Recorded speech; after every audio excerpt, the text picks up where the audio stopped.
శ్రీ సత్య jewellers, Lakshmi Nagar, Godavari కని. ఈరోజు బంగారం వెండి యొక్క ధరలు ఈ విధంగా ఉన్నాయి. బిస్కెట్ బంగారం 999 బిస్కెట్ బంగారం 1,51,500గా ఉంది. అదేవిధంగా ఆర్నమెంట్ ధర 1,40,000గా ఉంది. తర్వాత ముద్ద వెండి, స్వస్తిక్ వెండి, 999 వెండి అంటారు, 2,35,000 రూపాయలు ఒక కిలో. తులానికి వచ్చేసి 2,350 రూపాయలు.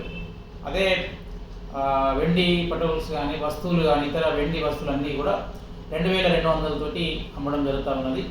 ప్రస్తుతం ఉన్నటువంటి 1,51,500 బిస్కెట్ బంగారం ధర, ఎందుకంటే ఆన్లైన్ రేట్లు మారిపోతూ ఉన్నాయి కాబట్టి హెచ్చు తగ్గులు భారీగా కనపడుతున్నాయి. మాటికి మారిపోతున్న క్రమంలో రేటు తెలుసుకోవాలనుకున్న వాళ్ళు మా షాప్ను సంప్రదించి కానీ లేకపోతే ఫోన్ ద్వారా కానీ తెలుసుకోవచ్చును. అందరికీ కూడా నమస్కారం, ధన్యవాదాలు.